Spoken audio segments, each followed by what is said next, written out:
I don't usually share stories like this, but I feel like if I don't get this off my chest, I might just explode. It started about a month ago when my friend Clara reached out to me after years of silence. We were the best of friends in high school, always attached at the hip, until she moved away for college and gradually fell off the radar. I had tried to keep in contact, but it seemed like she was slipping away, drowning in new friends and new experiences. A part of me understood. I had my life to figure out too. Yet, as the years went by, I couldn't shake the feeling that something was off. Clara had always been the life of the party, the one who lit up any room she walked into. So you can imagine my surprise when she reached out asking for help. Her message was simple yet heavy: I need to talk. Can you come over? I had a knot in my stomach from the moment I read it but agreed without hesitation. I drove to her new apartment, a small but quaint place on the edge of town that looked like it hadn't seen a good cleaning in months, an eerie reflection of the chaos I knew was brewing inside her. When Clara opened the door, I barely recognized her. She looked worn down, her face thin and pallid, the light in her eyes dimmed by what I can only describe as a haunting despair. We embraced tightly, as if somehow that closeness could erase the years of separation. She invited me in, and as I stepped across the threshold, a chill ran down my spine. The air felt heavy, as if the walls themselves were closing in on us. We settled into her living room, and after a few moments of awkward small talk, Clara finally opened up. She spoke about her life since college, the pressure of landing a job, the toxic relationships she had mistaken for love, the creeping anxiety that had spiraled out of control. I listened, horrified but compassionate, knowing there was very little I could do to help her. But then she looked at me, desperation etched on her face, and asked, "Can we do something different? Something that feels real? I just need a break from everything." A part of me hesitated, but another part felt drawn to the idea. Maybe we could escape this weighty cycle, if only for a moment. So, I suggested a road trip, one of those spontaneous adventures that would breathe a little life back into her. Clara's spirits lifted for the first time that evening, and we spent the next few hours planning our route. By sunrise, we were packed and ready to go, the hint of wildness glimmering in her eyes. The car was surprisingly quiet, at least at first. We drove through winding roads, vibrant greens blurring into rich blues as we edged closer to the coast. I found myself laughing at her old jokes, reviving memories that should have been dusted away. But after an hour, that ethereal feeling faded away as Clara fell silent, her gaze locked on the window. I could see the turmoil churning behind those eyes. She hadn't fully escaped from her demons. Just as I was about to break the silence, she suddenly pointed to an old roadside diner on the outskirts of a small town. "Let's stop here," she urged, excitement returning to her voice. My stomach growled in agreement, and we pulled over. The diner was quaint yet odd, with faded photographs lining the walls and a jukebox playing tunes from the 50s. We settled into a booth, and I could see Clara's tension start to melt away as she ordered a large milkshake, something she used to love. That familiar grin returned when our flavors arrived, and for a moment, it felt like we time-traveled back to our high school days. But as we were about to leave, a note pinned to the bulletin board caught my eye. It was handwritten and read, "Looking for a way out. Meet at the old warehouse at dusk. Change your fate." I didn't think much of it at the time other than it looked like a prank or an invitation to a strange gathering. With Clara feeling reinvigorated, I decided to share it with her. "Let's check it out," she said, a spark flickering in her eyes once more. "What do we have to lose?" As twilight descended, we found ourselves standing in front of the warehouse, a faded, dilapidated structure barely held together by time.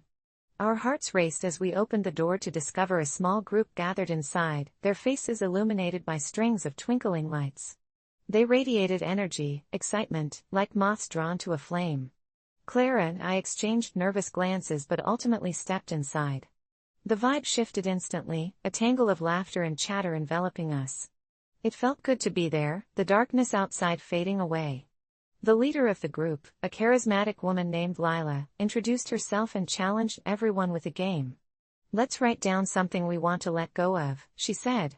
"Then we'll burn these papers together to symbolize our new beginning." Clara's eyes shone, and I could see a flicker of hope rekindling within her. We all took turns sharing our struggles, heartbreak, regret, fear. Clara went last, bravely unveiling her anxiety, her loneliness, and the suffocating feeling that followed her like a shadow. The group nodded in understanding, and I could see her chest rise and fall with every breath, the weight beginning to lift.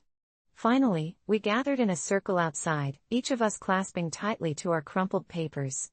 At Lila's command, we tossed our papers into the fire, watching the flames dance and swallow them whole.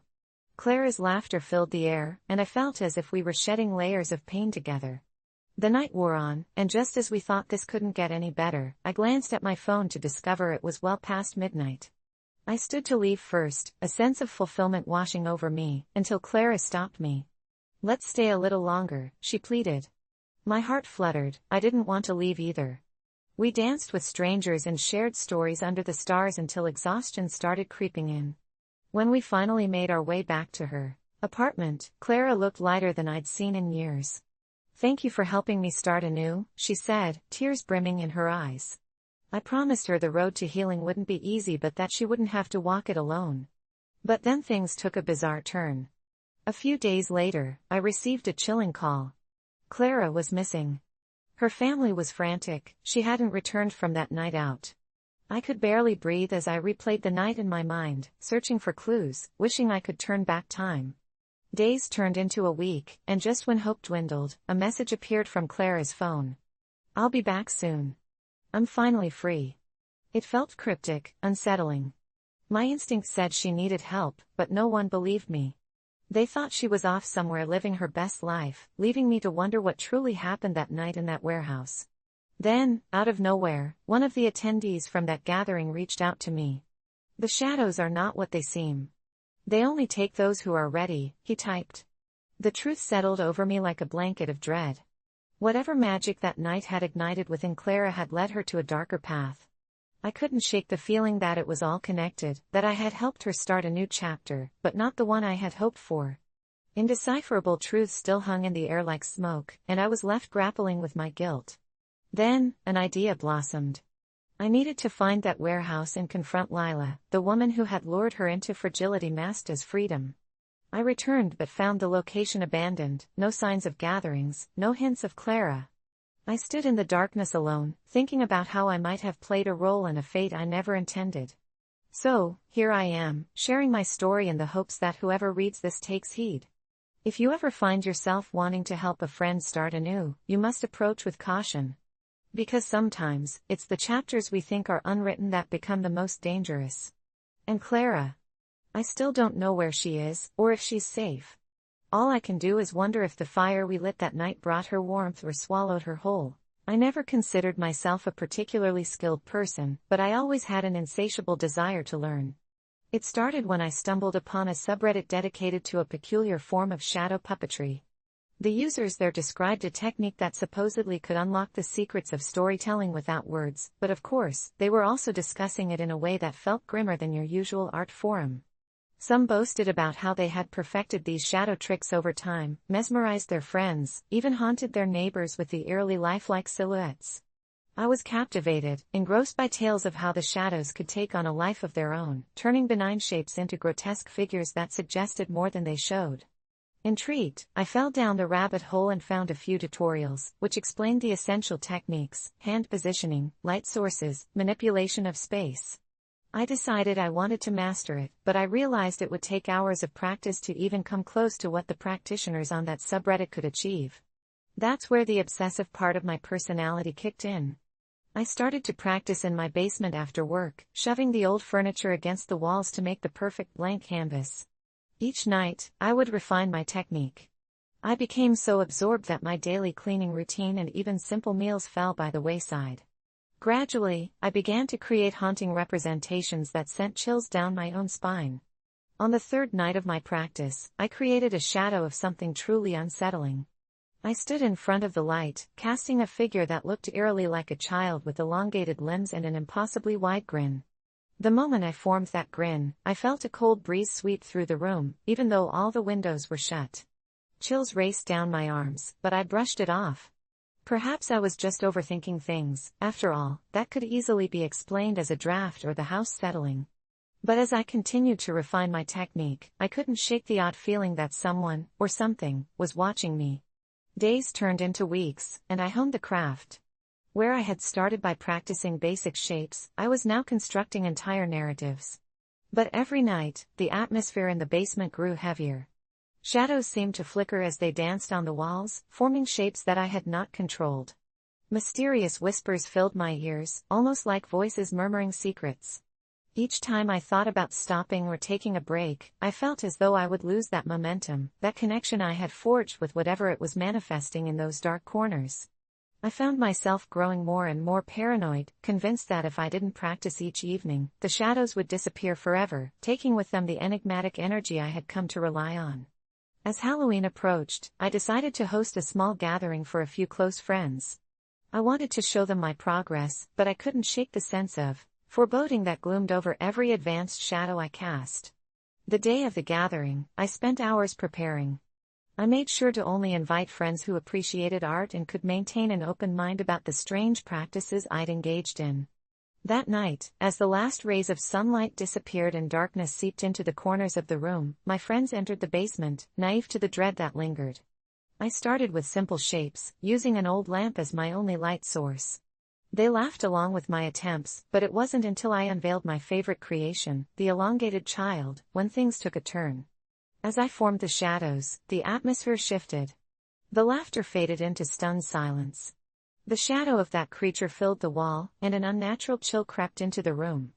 A muffled screech echoed, but not from me. My friends' faces twisted into expressions of horror as they caught sight of something beyond my control. The shadow of the creature was beginning to morph. It formed into something reclining, half-formed against the edges of the lampshade, as if it were emerging from the darkness itself. In a panic, I waved my arms, trying to push the dark figure back, but it only seemed to encourage it. Its grin stretched wider, impossibly so, and suddenly, the shadows in the room darkened unnaturally. They whispered my name. Someone shouted for the light to be turned on, and one of my friends stumbled over to flip the switch. But the bulb flickered, overwhelmed by a surge of darkness. The room erupted into chaos, with my friends screaming as they bolted toward the stairs. I was frozen, paralyzed in a blend of panic and fascination. I couldn't understand what was happening. My shadows, the things I had created, were turning against me. I reached for the light again, desperate to break the spell that had taken hold of my guests. But when I finally flicked the switch, I was met with silence. The shadows were gone, and only my trembling friends remained, huddled against each other in terror. They would later tell me that while the creature hadn't been corporeal, they could still feel its malice. We never spoke of that night again. Friends drifted away, and the once warm laughter vanished from my house, leaving me with my craft. I withdrew deeper into the shadows, practicing more than ever, hoping to regain that connection. I soon discovered that the more I practiced, the more the darkness responded. I could shape it, it obeyed and resisted me in equal measures.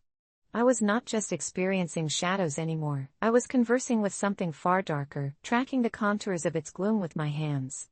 I became a vessel for creating phantoms. Months passed as I spiraled deeper into the abyss of this learning. I honed my craft to the point where the line between my creations and the shadows of the room blurred. I no longer looked for approval or understanding from anyone else, I just felt the need to create.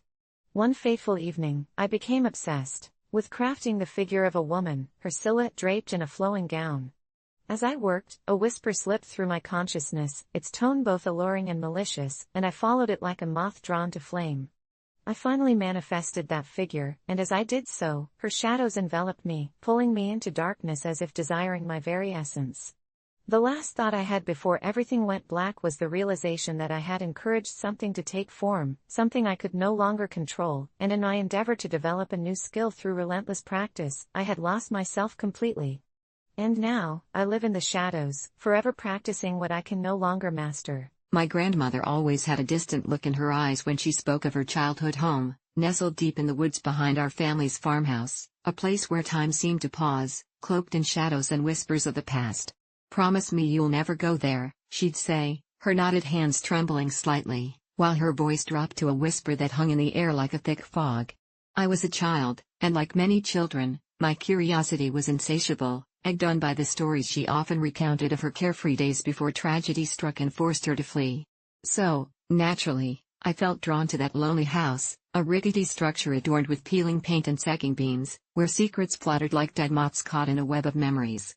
Last summer, after Grandma passed away, I thought it might help to dig through her past, to understand her fear that had been woven into every family gathering, every holiday dinner filled with uncomfortable silence and fleeting glances toward the window.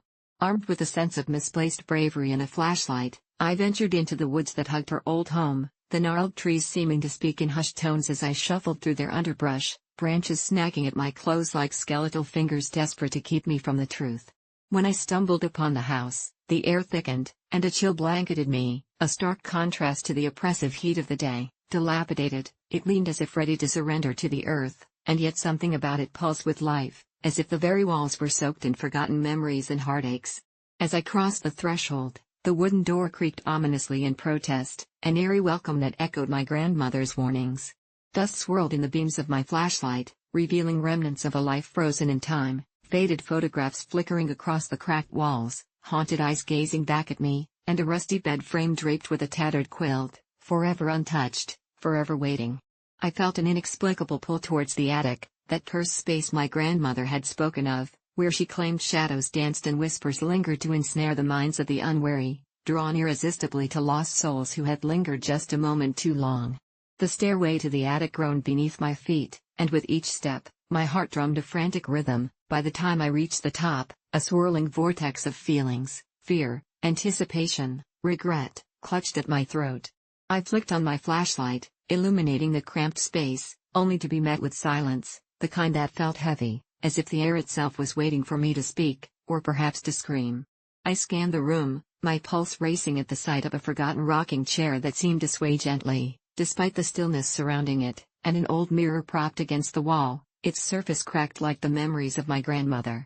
As I stepped closer, the reflection showed my wide-eyed face staring back, but then something shifted in the glass, and I felt my breath hitch in my throat. A figure, indistinguishable yet achingly familiar, loomed just behind me, its presence suffocating, a silent scream trapped in the ethereal realm between worlds. I spun around, heart hammering, but I was alone, only the peeling wallpaper and the smell of mildew met my gaze. Unable to reconcile what I had seen, I approached the mirror again, the air thickening with dread, and leaned in, desperate to discern reality from the ghostly echoes of the past. As I inched closer, the temperature plummeted, and I gasped as something gripped my shoulder, a cold touch that was neither friendly nor kind. Whipping around, I came face to face with the apparition I had glimpsed moments before, a woman draped in shadows, her eyes like bottomless pits of despair reflecting an infinite sorrow that echoed my grandmother's tales. In a trembling whisper that seemed to emanate from everywhere and nowhere, she said, "Help me," and all at once, the walls reverberated with a cacophony of cries, the sound building to a crescendo until I felt my sanity fray at the edges, memories spilling from cracked photo frames like a floodgate released. I stumbled backward, the rocking chair slamming against the wall, and in that fleeting moment, the house came alive with an orchestra of lost voices, chanting, pleading, raging as the very foundation seemed to quake beneath my feet. I turned to flee, but the door slammed shut, trapping me inside the living ghost of my grandmother's fears. The shadows twisted into grotesque shapes, circling me like wolves sensing weakness, while the whispers crescendoed into shouts, each filled with declarations of pain and vengeance from those who had been lost, those who had never escaped that wretched attic. Then the mirror shattered, glass cascading like tears around me, and as I fell to the floor, I felt the temperature drop further, darkness curling around me like a living shroud. With every ounce of strength, I clawed my way toward the attic door, dragging my body through the maddening cacophony that threatened to envelop me. Just when I thought I'd be swallowed whole, I burst through the doorway and down the stairs, tearing open the front door and stumbling into the blinding sunlight, gasping for breath as the oppressive weight lifted off my shoulders. I didn't look back as I fled through the woods, the house growing smaller behind me, yet I felt a tugging at my consciousness, as if the echoes of the past had merged with my own, leaving a mark that would never truly fade.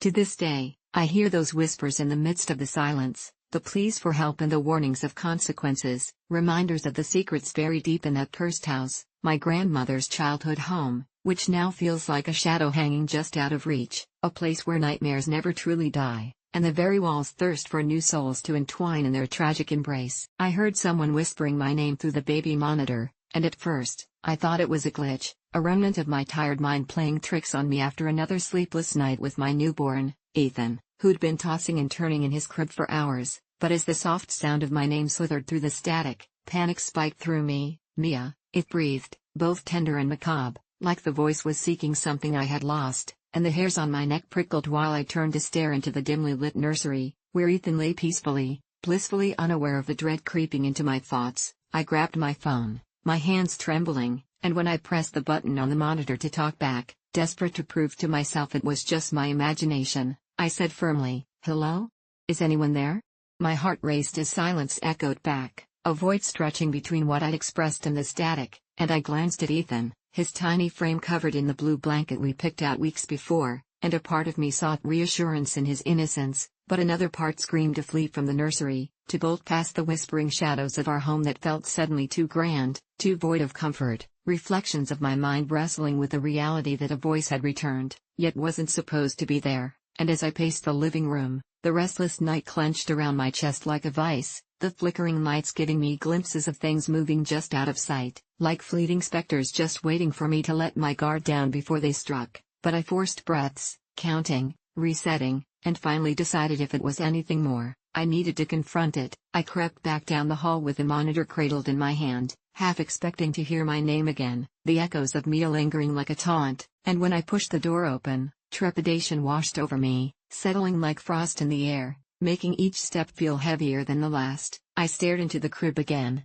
and a chill spread from my feet to the crown of my head as Ethan shifted, his small mouth forming a little O like he was about to cry, and in that heartbeat, the monitor crackled back to life, the voice rearing again, "Mia," seductive yet dark, and it sent my pulse racing as my world tilted, because now it was accompanied by a faint rustling behind me. I whipped around, panic igniting, catching a glimpse of something pale in the corner of the room, a ghastly flicker that turned my blood to ice, and I shielded my instinct to scream. Instead, I lunged for Ethan, grip tightening around his frail body, as whatever that thing was seemed to deflate into the shadows, specter vanishing but leaving the damn whisper lingering on my ears like a curse. Squeezing him tighter, I backed away to the door, horror flooding my senses as whispers morphed to taunting laughter, echoing and spiraling, now coming from the very walls of our home, and I raced downstairs, trusting my primal urge over what felt like a spellbinding sight, slamming the nursery door shut and locking it, hoping whatever had dared to address my name so intimately would remain confined to the crumbling walls of that room. I knew I had to call Andy, my husband, reminding him to come home early from work as I paced the living room, not sure if the baby monitor was still on, if the voice that haunted me was listening, and as I rehearsed my breathing, the light from my phone flickered ominously, showing messages from other parents about the eeriness of technology only heightening my despair, and a deep instinct told me to unplug the monitor. I couldn't stand the thought of hearing Mia through static again, so I took it as a ghost and snatched the cord, tossing it to the side when I suddenly caught a glimpse of movement from the corner of my eye, creeping closer to the nursery. I peered through the door's small window, only to find Ethan stirring awake, wide-eyed and staring past me, as laughter exploded around me, disembodied and chilling. As my heart dropped when I realized it wasn't Ethan's laughter, it resonated from behind me, a cacophony of voices that only built in pitch and speed as I backed away, then desperately fled, but not before I noticed something pale and wispy slip past the slight opening of the nursery, and I turned one last time, mouth agape as the shape melted into a child-sized figure that was slinking back towards Ethan, and all I could think was that this wasn't my baby anymore, it was something else, a malignant replica that now cursed my name with each piercing squeal, something seeking more than just a voice in the night. It wanted him,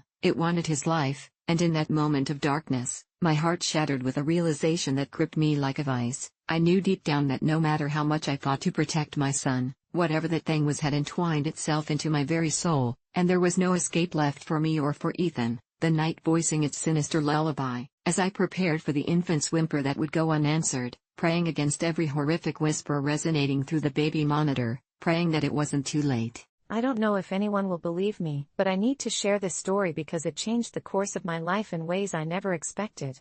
It started on a rainy Saturday afternoon when I stumbled upon an old, dusty bookstore that seemed to have materialized out of nowhere. The kind of place where you could smell the pages and the history wafting through the air. I stepped in, the creaky door announcing my entrance like an unwelcome guest. As I wandered through the aisles, I felt drawn to a particular section, one that I usually wouldn't pay much attention to. It was the occult and horror section. Most of the titles were predictable, but one caught my eye, a nondescript, tattered book with no author listed, just a spine that seemed to shimmer faintly under the dim light. I picked it up, feeling an unsettling chill creep along my skin, but curiosity took over. I wanted to know what secrets this book held. I flipped through the pages, and strange illustrations filled with grotesque imagery jumped out at me. It felt alive, almost as if it was beckoning me to delve deeper. I decided to buy it, against my better judgment, thinking it would be an interesting conversation piece more than anything. That night, I sank into my couch, cup of tea in hand, and started reading. The first few pages were a mixture of obscure knowledge about ancient rituals and cryptic poetry, but as I continued, it morphed into something more unsettling. Each page seemed to call out to me, whispering promises of knowledge and power, or perhaps danger. I found myself unable to put it down despite the gnawing sense of dread that settled in my stomach. As the clock ticked past midnight, I reached a passage that seemed to come alive. It spoke of a ritual, a simple incantation that had the power to manifest one's deepest desires. I knew it was nonsense, but the idea was tantalizing, the possibility of having anything I wanted. Driven by impulse, I gathered the items the book recommended, a candle, a mirror, and a small sliver of my own hair. I felt ridiculous, but I convinced myself it was just a harmless experiment. Once I set everything up, I began to recite the words from the book. A strange wind swirled through my living room, extinguishing the candle in an instant. I halted mid-sentence, dread crawling up my spine. But something pushed me to continue. I whispered the words again, a sense of urgency filling my voice. As if responding to my plea, the mirror began to ripple like water, distorting my reflection. Suddenly, the world around me went black. I panicked, feeling disoriented and trapped in some void. And then I was thrown back into my living room. Shaken, I stared at the mirror, which now gleamed with an unsettling light. It was then that I noticed something in the reflection, a shadowy figure just behind me. I whipped around, but there was nothing there. Just the empty room, the wind howling outside like the harbinger of something terrible. I decided to ignore it, assuming it was just my tired mind playing tricks on me. The following days, however, were not as I had hoped. At first, small things changed, a promotion at work, unexpected good weather, even an old friend who had ghosted me reached out. It felt like the ritual was working, and I was riding on a high, believing I had done something extraordinary. But then came the price. Each day, a deeper sense of anxiety crept in, like a shadow slowly consuming the vibrant colors of my life. I found myself hearing whispers at night, soft, sinister murmurs that echoed through the walls. I convinced myself I was merely stressed, but within a week, bizarre things began to happen. Animals would follow me, their eyes wide and frantic. I would see fleeting glimpses of the figure I had seen in the mirror, lurking just out of sight. And then one night, as I lay in bed, the whispers grew louder, a cacophony of voices calling my name. I bolted upright, fear gripping my heart, and as I glanced at the mirror, I felt a chilling realization. The shape had formed into something unmistakable, my own face but twisted, contorted into a grotesque smile. I couldn't take it anymore, so I decided to confront it, to take everything back. Armed with the knowledge I'd acquired from the book, I prepared another ritual, one that the text hinted at as a cleansing ceremony. I lit the candle and faced the mirror, chanting the words I fervently hoped would undo my mistake. The air grew heavy, humming with energy, and as I finished, I saw the figure reappear, just behind me, reaching out as if trying to drag me in.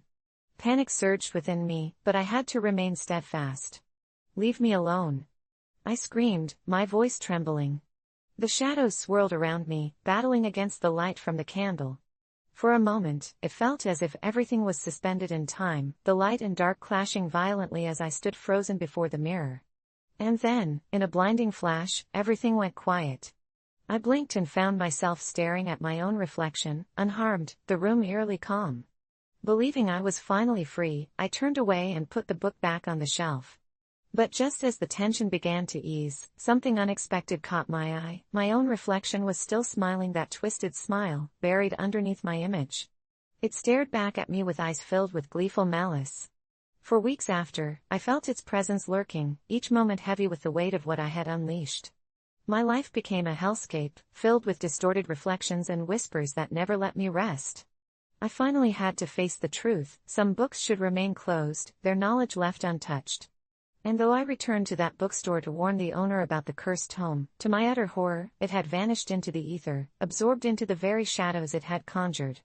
It's been months since that fateful night, and now I live in constant fear, forever glancing into mirrors, terrified that one day that twisted smile will break free, dragging me back into the darkness as it rises to take my place and fulfill its own hungry desires. So, please, if you ever come across a book that calls to you with a whisper or a fleeting shimmer, think twice before you open it. You never know what might be lurking just behind the pages, or within your own reflection. The day my life changed forever after a single decision. The day my life changed forever after a single decision. I didn't think much of it at the time, it was just a small choice, something that seemed almost insignificant, something people do every day without a second thought. It was a late autumn afternoon, one of those gloomy days where the sun barely breaks through the clouds and everything feels a little surreal, a little too quiet. I'd just gotten off work, the stress of the day pressing down on me, the usual parade of meetings, emails, and endless deadlines buzzing in my head. I was exhausted, hungry, and ready to go home and lose myself in a quiet evening. As I walked to my car, I noticed an older man standing just outside the parking lot, a weary look on his face, holding a piece of paper in his hand. He looked lost, out of place in his ragged clothes and faded baseball cap, his hands trembling as he glanced around like he was trying to find something or someone. Part of me wanted to just keep walking, to pretend I hadn't seen him and go home to unwind. But something tugged at me, a nagging feeling I couldn't shake, telling me to stop, to at least ask if he needed help. I'd heard enough horror stories to know that approaching strangers alone wasn't always the smartest move, especially after dark, but this man looked genuinely helpless. So I made the choice, the one decision that would change everything. I approached him and asked if he needed help finding something. He looked up at me with a mixture of surprise and relief, his voice shaky as he explained that he was trying to find a hospital nearby. His daughter had just been in an accident, he said, and he'd rushed over as soon as he heard, but he'd gotten lost along the way. He showed me the piece of paper with an address scribbled on it, but I recognized immediately that the hospital he was looking for was across town, at least a half-hour drive. He didn't have a phone, or a GPS, and I could see he was too frail to make the trip alone, let alone in the emotional state he was in. I hesitated, the logical part of me screaming that it was a bad idea, that I should call someone else to help him, maybe a taxi or the police, but he looked so defeated, so desperate, that I couldn't bring myself to walk away. I told him I'd take him to the hospital. We drove in silence, the quiet punctuated only by the occasional sniffle from him as he stared out the window, lost in worry. I could feel the tension, the heavy weight of his fear filling the car. When we finally arrived at the hospital, he thanked me, his voice thick with gratitude, and hurried inside. I sat there for a moment, unsure if I should leave or wait to see if he needed anything else. I decided to wait, reasoning that he might need a ride home or some kind of support. An hour passed, then two, and just as I was about to leave, he returned, looking even more distraught than before. He explained that his daughter's condition had taken a turn for the worse and that he didn't know anyone else in the area, that he felt completely alone. My heart went out to him, and I knew then that I couldn't just abandon him. I offered to stay with him, to wait until he knew more. The hours blurred together as we sat in that hospital waiting room, trading stories to pass the time, talking about everything and nothing. He told me about his daughter, how she was the light of his life, how he'd never imagined he'd be sitting here, not knowing if she'd make it. I shared some stories from my own life, trying to distract him, to give him a moment of peace in the midst of his turmoil. It was close to dawn when a doctor finally came out to speak with him. I watched as his face crumbled, as he sank into a chair, the weight of the news hitting him like a physical blow. She hadn't made it. I didn't know what to say, how to offer comfort to a man who'd just lost everything. I stayed with him as he made arrangements, as he tried to come to terms with the reality of his loss.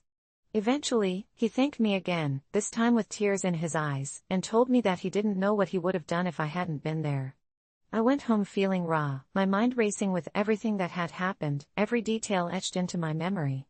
I couldn't shake the feeling that I'd been meant to help him, that fate had somehow pushed me to make that one choice, to be there for a stranger in his darkest hour. Days turned into weeks, and life slowly returned to normal. But I felt different, changed by that single night, by that decision to stop and help when I could have walked away.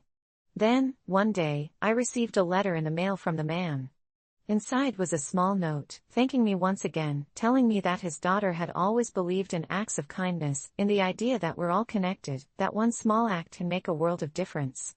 Along with the note was a check, a large sum of money he'd insisted on giving me as a token of his gratitude.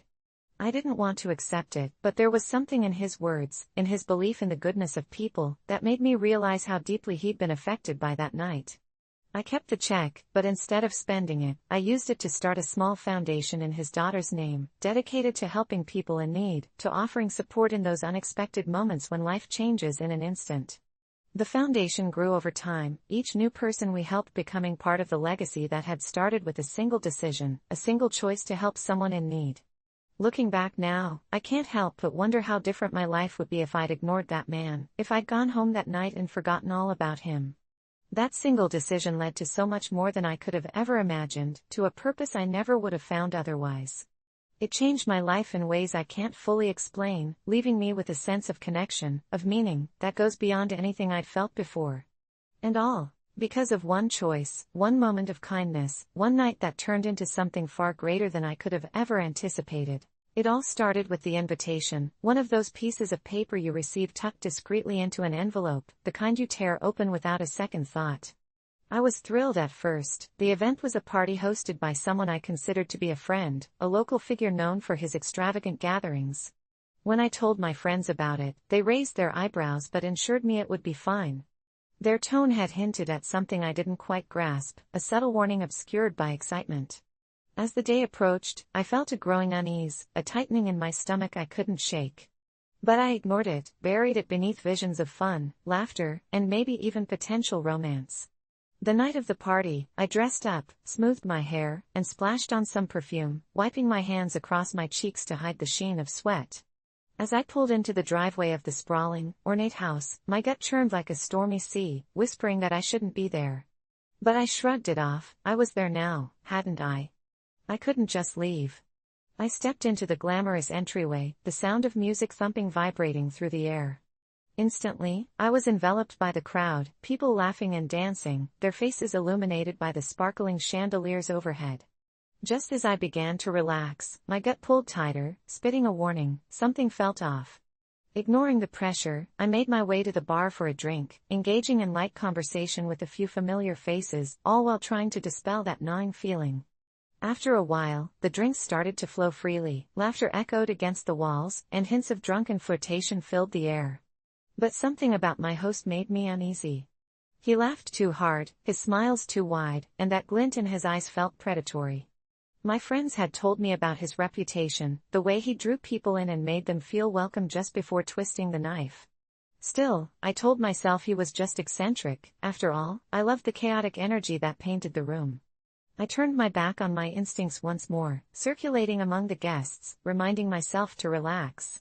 It was all in my head. But as the night wore on, a sense of dread crept over me like a shadow. People started disappearing into a back room, drawn in like moths to a flame, and every time a new wave burst forth, their expressions were uncharacteristically euphoric, almost violent in their delight. My gut screamed louder, panic bubbling as I cautiously approached the doorway. Inside, the atmosphere pulsated. The host stood at the center, a wicked gleam sparkling in his eyes, as he led the festivities with wild enthusiasm. I watched, horrified, as people danced and cheered, the energy shifting from pure joy to something warped. My heart raced. I turned away, intent on leaving, but then something caught my attention, a woman, lost in the throng, her laughter almost too shrill. She locked eyes with me, her expression one of complete ecstasy that sent chills down my spine. I was frozen to the spot.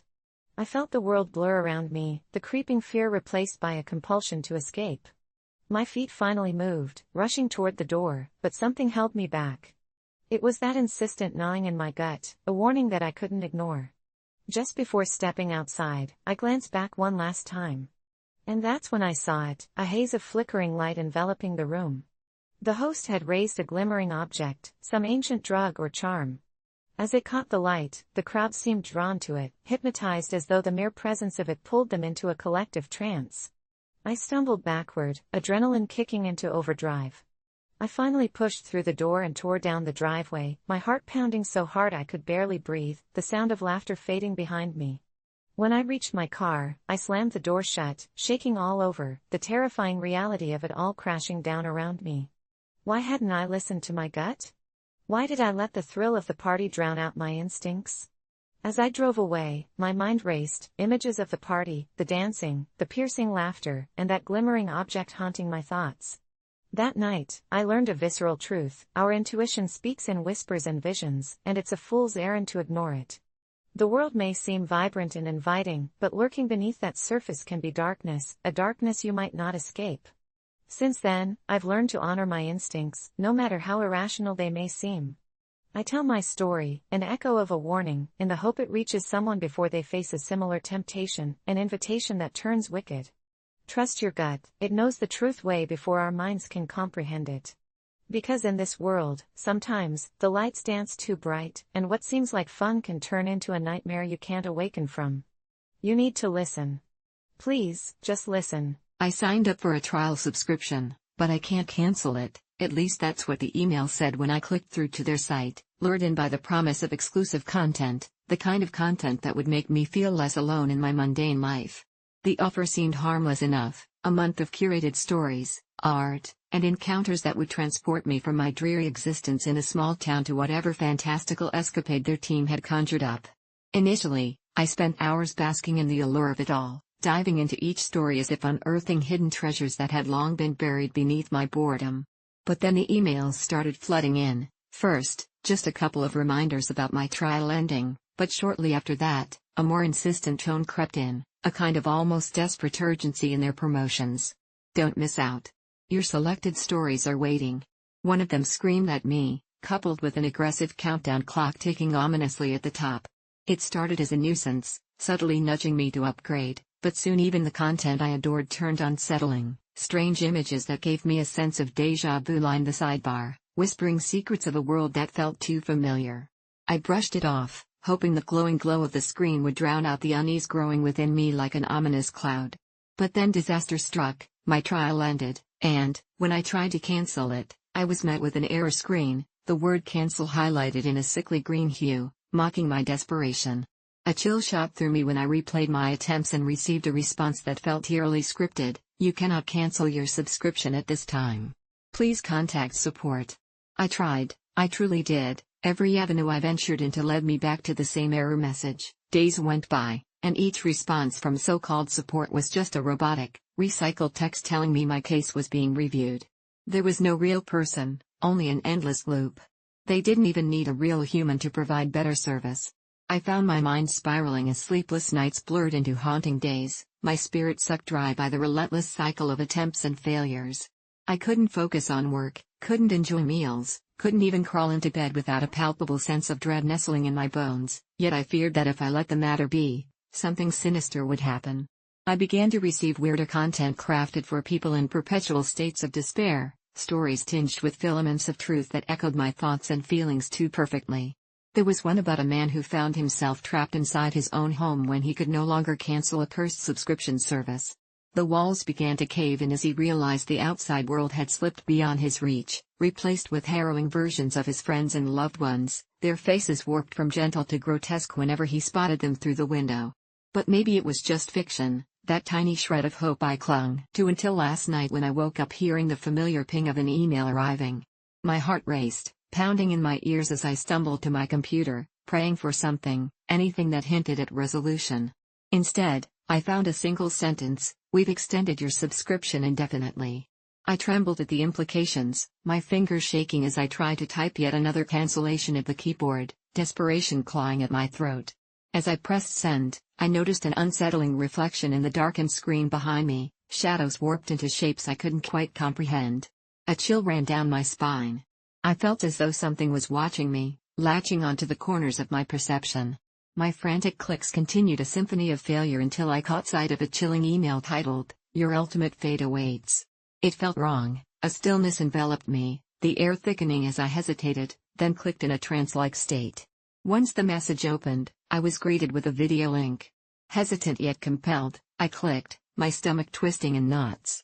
The image that unfolded on screen made me gasp. It was a video of me, sitting at my desk, deadpan and emotionless, just as I was now. The background morphed into snapshots of my life, my friends and family, distorted and cruel, with unsettling grins plastered on their faces as if they were laughing at me. I wanted to look away, But I couldn't. I was somehow trapped in that fleeting moment, helplessly watching myself be consumed by shadows swirling around my own reflection. The screen flashed ominously to reveal words that felt like knives slicing through my reality: unlock your fate, or lose yourself entirely. Panic set in as the room around me darkened, the corners melting into the shadows behind me. My heart raced faster as the laughter grew louder in my ears, echoing like a haunting lullaby. I could feel the strange fascination grow, how the fear wrestled with my curiosity. Every failed attempt to free myself only bound me tighter to this twisted service, this unseen puppeteer pulling my strings. I had no choice but to follow. In one final act of defiance, I clicked to respond, every ounce of my will bending towards refusing. I sat staring at the screen, the email box lingering tauntingly open, but no matter how hard I tried to type "I want to cancel," my fingers disobeyed, tapping out the words that twisted into their own dark invitation: please show me what happens next. And that, dear reader, is how I signed up for a trial subscription I couldn't cancel, spiraling into a world where my every attempt to find the exit only solidified my entrance into a nightmare that now eclipsed reality. I'm trapped, searching for a way out while the darkness envelops my mind, an endless cycle where I'm the puppet, and the service is the puppeteer. And if you're reading this, well, good luck finding the unsubscribe link before it's too late. I woke up to find my front door open, but I live alone, and the warm light filtering in from the early morning sun felt almost too bright against the shadows that lingered behind my living room furniture, shadows that seemed to stretch and shift as if they had a life of their own. My heart pounded as I quickly jumped out of bed, a cold chill running down my spine. The door's hinges creaked ominously when I last remembered locking it. How could I have left it open? I tiptoed across the creaking floorboards, my breath hitching with every small sound, straining my ears to listen for the faintest crackle of movement that might indicate I was not alone. The house felt different, heavy with an unspoken tension. I always liked my solitude, but an undercurrent of dread made me wish I had left the lights on. Peering through the doorframe, the porch outside was empty, save for a few curled leaves blown hungrily against the edge, a surreal painting of normalcy that did nothing to ease the sickness curling in my gut. Stepping outside, I called out softly, "Hello?" But only the rustling of the wind replied, and the back of my mind whispered doubts that festered like an infection, reminding me that whoever or whatever had pushed my door open could still be inside. I quickly shut the door and locked it behind me. It felt foolish, but I turned the deadbolt twice, fighting the impulse to flee. I took a cautious step into the living room, another crack beneath my feet, a reminder that in horror stories, the familiar can become terrifying in an instant. I flipped the switch for the lights but was met with a nauseating flicker before they finally hummed to life, illuminating my sanctuary that suddenly felt claustrophobic. My mind raced back to yesterday when I had stayed at home, too consumed by work to leave, and even though I hadn't seen anyone near my house, I shivered at the memories of strange rustling I had chosen to ignore. The distant echoes of my neighbors seemed to become whispers after sunset, unsettling sounds that didn't belong to my world. Why hadn't anyone noticed the door? Where were the neighbors when I needed them? Last summer, I'd had a brief scare with a raccoon knocking over my trash bins, but that was nothing compared to this. My thoughts spiraled back to a few nights ago. Under the veil of darkness, I swore I'd heard tapping near my window, but the fatigue of the following morning pushed those thoughts aside as paranoia. Ignoring the instinct to dive into panic mode, I closed my eyes for a moment, willing the tension to fade, but instead, I felt a freezing surge crawl up my spine when the unmistakable sound of footsteps echoed from the hallway leading to the bathroom, heavy, deliberate, as if someone was pacing back and forth. Fueled by adrenaline, I instinctively grabbed the decorative knife from my coffee table, its polished blade glinting deceptively in the bright light as I crept toward the source of the noise, praying it wasn't my mind playing tricks. I stood totally still at the end of the hallway, barely breathing, the muffled sound of that slow, methodical tracing canceling any semblance of logic I'd once held. My heart thudded louder and louder, drowning out every rational thought insisting that I should turn around and run. But no, I had to know, for now, curiosity was winning that battle, so I stumbled forward, the door to the bathroom just barely ajar, creaking like an ancient sentinel.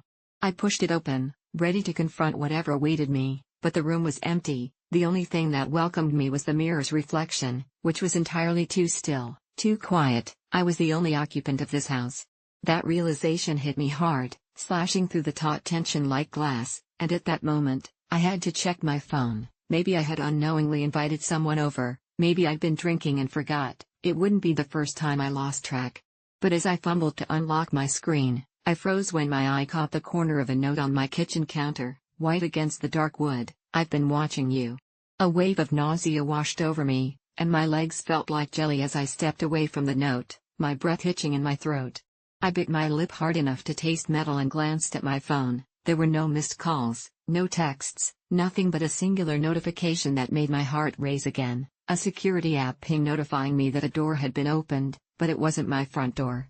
I had no idea whose door it was, or how far the implication stretched, and the once mundane morning transformed into a living nightmare. Suddenly, the feeling of eyes watching from the shadows behind me intensified, a palpable awareness crackling in the air. I spun around, knife clutched tightly as I scanned every corner, every nook of the place I called home, but aside from the growing accumulation of panic battering against my sanity, I was utterly alone. Until the familiar sound broke the silence, the heavy footsteps returned, and it was creeping closer. This time, I didn't stay still. Terror took over completely as I dashed out of the kitchen, sprinting for the front door, desperate for freedom, grasping at my last remaining shred of safety, my heart a wild animal trying to escape the cage until it hit me. The door was locked. I did lock the door, didn't I? I could barely think, only flight instinct ruling. I could sense the presence closing in around me, an almost sick satisfaction that was unsettling as it drew near. I had no choice but to run, crashing through the living room and barreling towards the back door as my world became a blurred whirl of confusion, screaming to escape. That's when I heard the laughter, a low, deep chuckle that soaked the warmth of the sunlight, wrapping around me in uncertainty, paralyzing my frantic movements. I stopped at the threshold of the back door, breath catching in my throat as I saw it, standing just outside where the light met the shadow. Its figure was murky but unmistakably human, a silhouette that seemed to flicker in the bright glow of the day. "I was just waiting for the right moment to come in," it said, voice chillingly calm, as if we were friends. I dropped the knife. My limbs went numb as the green grass beneath my feet turned to icy needles, and though I thought I would scream, the sound never escaped my lips. It was impossible to emit a sound. "You should have left the door open. It's far more welcoming that way," it continued with a grin that twisted its face into something grotesque and inviting. With instinct knotted tight, I finally forced myself to move, pushing past the specter of laughter and fear, flinging the door wide open. But as I bolted outside, I realized too late that the laughter faded only when I stepped over the threshold. Whatever was standing in my house was now right behind me, and that meant I was running from something that had found solace in the shadows, flanked by invisible forces, with the warm sun glowing innocently just out of reach. 3 nights ago, just as I was settling in for bed on the top floor of an old, creaky apartment building that has seen better days, I first heard the slow, deliberate footsteps above me, heavy and methodical, like a slow march of someone burdened with anger or grief. I shook my head, telling myself it was just the building settling. After all, it was a sprawling structure with its fair share of quirks. Yet, the sound persisted, growing louder and more distinct each night, echoing through the quiet of the dark hours when the world faded into silence. Last night, the footsteps stopped suddenly, mid-stride, and for an agonizing moment, all I could hear was the thudding of my heart as I strained to listen. The air was thick with tension, leaving an unsettling chill prickling at the back of my neck. I told myself I was overreacting. Maybe it was the old plumbing or perhaps the wind swirling through gaps in the decaying walls that made those noises, but deep down, an uncomfortable feeling festered, nagging at me to do something, to confront whatever existed above me in that infinite void of darkness. So, this morning, after a restless night spent tossing and turning, I decided to take action. I made my way to the building management to inquire about the loft above me, only to discover that it had been vacant for over 2 years, ever since the last tenant vanished without a trace. My face must have betrayed the unsettling realization because the building manager's expression hardened, his eyes narrowing in an attempt to mask a sliver of concern that flashed across his features. He explained that the previous tenant was kind-hearted but reclusive, often the subject of rumors and whispers. Some said he was a hoarder, others claimed he was a recluse obsessed with making art, but the unsettling truth was that nobody really knew what happened to him, and the manager didn't seem interested in digging. When I inquired if I could inspect the empty apartment, the manager hesitated but ultimately agreed, as if the idea terrified him. That afternoon, just after the sun dipped below the horizon, I gathered the courage to approach the door that stood tall and foreboding, its wood cracked and faded from years of neglect. I pushed it open, and the sight inside sent chills down my spine. The once vibrant walls were now draped in drab shadows, adorned with pages rustling like the whispers of long-forgotten secrets. Old canvases lay scattered across the floor, some bearing crude and disturbing images that sent a wave of nausea coursing through me, but what caught my eye was a leather-bound journal lying in the corner, untouched by dust. Driven by an instinct I didn't understand, I reached for it, flipping through pages filled with frantic scribbles and sketches that grew darker and more chaotic with every turn. As I read his words, I felt the air turn thick, almost suffocating, like an unseen presence was wrapping around me, tugging at the edges of my sanity. The final entry spoke of a darkness above that whispered secrets in the dead of night, promising revelations that he was too afraid to accept. Guilt filled me for intruding on this man's sanctuary, but before I could fully step back, that unmistakable sound echoed from above, the slow, plodding footsteps. My heart raced, and I stumbled back out of the apartment, shutting the door with a force that rattled the walls.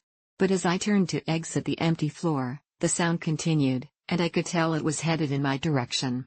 I bolted down the stairs, adrenaline pounding in my ears as my footsteps matched the rhythm above, and when I reached the ground floor and felt the weight lift, I glanced up, half expecting to see the silhouette of someone staring back at me through the crudely boarded window. But the space remained empty, the unwelcome silence lounging in the air like a predator waiting for the right moment to spring. That night, I barricaded myself in my room, desperately trying to drown out the noise with earplugs and music, but still, those footsteps echoed like a drum, growing louder with every beat of my heart until I reached the breaking point.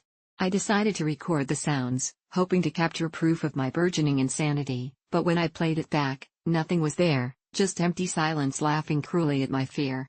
Days blurred into one another, and the fear began to consume me. I no longer felt safe in my own home, and everything that once felt mundane morphed into sinister specters, shadows twirling in the corners of my vision. In a haze of exhaustion and unresolved terror, I ventured back to the apartment, hoping somehow to connect the dots between the words of the deceased tenant and whatever had stolen my peace. As I stood in that hollow room again, a voice crept through my mind, clear as day: "You have to listen. You have to remember." In a panic, I thumbed through the journal once more, now desperate to decode the man's final thoughts when suddenly the floor creaked behind me, a sound so sharp and perfectly timed it felt like a taunt. I spun around, heart in my throat, and the room felt smaller, stifled as if an unseen force was pressing against me. Then came the footsteps again. This time, they were right above me, but they didn't sound like they belonged to someone alive. They were more erratic, sporadic bursts followed by an unnatural stillness, as if whatever was up there couldn't decide whether to pounce or to hide. Panic flooded my veins. I stumbled back, tripping over an overturned canvas, and that's when the journal slipped from my hands and tumbled open. I laid eyes on a sharp, dark image depicting a figure standing in a doorway. It was too grotesque to be human, its features twisted into a grimace that seemed to smear across the page. Suddenly, I felt an unexplainable pull, the sensation of something ancient and dark dragging me, urging me to step closer to the door where the footsteps were coming from. I fought against the weight, each step feeling heavier until my trembling fingers grazed the doorknob. Instinct screamed at me to run, to leave behind whatever haunting presence lay beyond, but curiosity and dread entwined, forging a bond stronger than fear. I hesitated, breath hitching painfully in my throat, and turned the knob. A loud creak echoed into the void. The door swung ajar, and what lay beyond left me paralyzed. A vast emptiness enveloped me, seemingly endless stretches of darkness that swallowed the light hull. Just as the last remnants of resolve slipped through my fingers like sand, I heard it, a voice, low and hoarse, weaving through the dark, calling my name in a way that felt both familiar and deeply unsettling, promising answers to questions I didn't know to ask.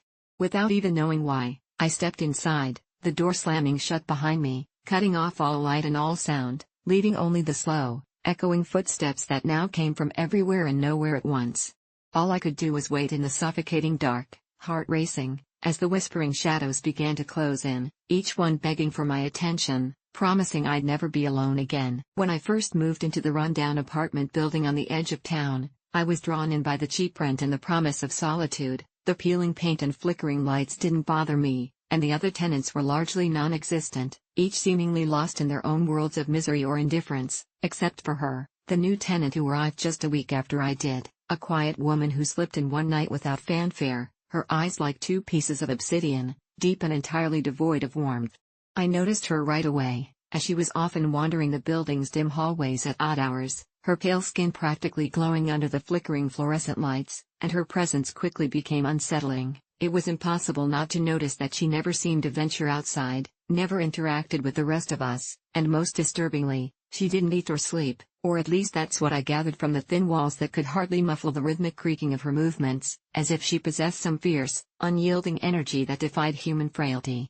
I spent my nights tossing in bed, listening to the sound of her shuffling and pacing, the way her footsteps echoed against the barren concrete, creating an eerie, thumping melody that wound itself into the lazy drone of my dreams. Despite my curiosity, I kept my distance, adhering to the unspoken code that ruled the building, until one particularly stagnant night, compelled by a magnetic need to venture out, I wandered out into the hall, where I spotted her standing outside her door, staring at something in her hand, a small, black box that seemed to shimmer unattractively in the dim light.